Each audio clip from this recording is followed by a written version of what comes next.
Alors à ce stade, il est important de parler des difficultés liées donc à la rédaction d'un plan d'action parlementaire. Pour se faire une idée donc de son importance, il suffit tout simplement de procéder à une analyse comparative de la connaissance qu'a le public des fonctions et des domaines de compétences de chaque catégorie de politique. Vous constaterez très rapidement, alors que les gens sont beaucoup plus conscients des activités politiques liées au pouvoir exécutif qu'au pouvoir législatif. Cela est dû en grande partie donc à la négligence historique consacrée donc à ce programme par les candidats au poste de député ou sénateur. Cette connaissance des populations sur les activités parlementaires est le principal agent causant donc la dissociation entre elles, entre ces populations évidemment, et la classe politique de façon générale. Alors, les principales raisons de l'anémie donc des institutions politiques partout dans les pays en voie de développement comme les nôtres sont l'absence donc de programmes cohérents d'action parlementaire et la perte d'influence et de prérogatives donc du pouvoir législatif dû au contexte parfois antidémocratique que vivent certains de nos pays. À cela s'ajoutent évidemment les pratiques politiques traditionnelles avec lesquelles la plupart donc, des parlementaires exercent leurs fonctions et un manque d'intérêt chronique ou, si vous voulez, une inertie absolue donc, des principaux groupes politiques par rapport donc, au processus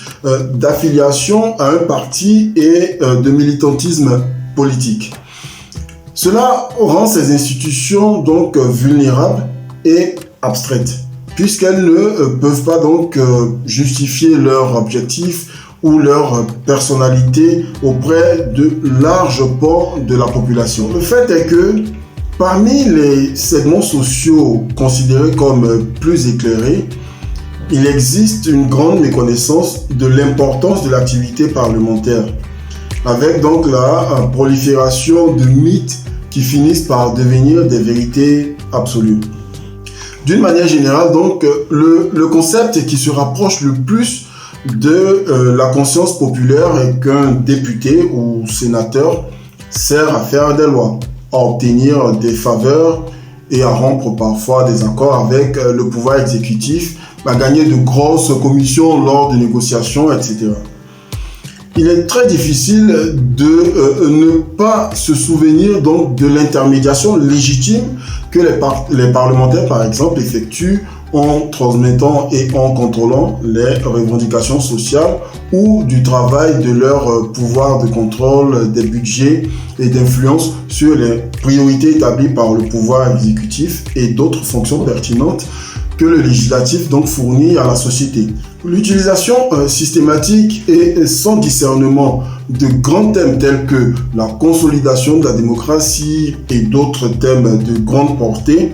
et d'acceptation populaire qui n'ont jamais été réalisés a fini donc par épuiser le crédit du législateur partout en Afrique et dans les pays en voie de développement. Alors, même s'il perçoit les députés comme celui qui conçoit et rédige les lois, le grand public identifie difficilement donc la façon dont le législateur, c'est-à-dire le député,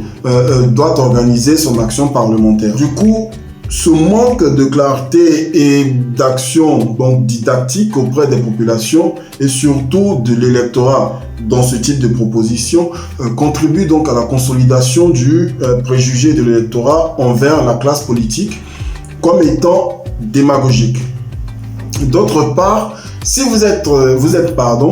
candidat à la députation, vous devez également faire face à d'autres difficultés. Alors, l'une d'entre elles est le fait qu'il est beaucoup plus facile donc, de préparer un programme administratif plutôt qu'un programme parlementaire, car si d'une part, le programme administratif donc, permet d'inclure des éléments concrets tels que le bitumage et l'éclairage donc, des rues, la construction d'écoles ou de centres médicaux par exemple, le programme parlementaire pour sa part doit être basé beaucoup plus et presque exclusivement sur des idées. Dans des pays comme les nôtres où l'idéologie politique est insignifiante dans l'imaginaire populaire.